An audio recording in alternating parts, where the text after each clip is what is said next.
Hello everyone, welcome back to this channel.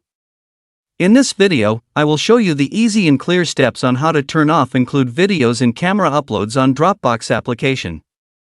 So how to turn off include videos and camera uploads on Dropbox application. Make sure you keep watching this video until the end. Let's get started right away. Firstly, open the Dropbox app on your Android device. This is the initial screen of the Dropbox app.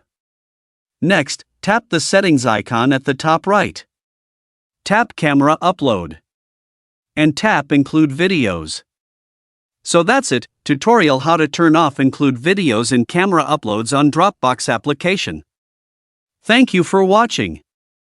I hope this video was helpful. See you in the next video.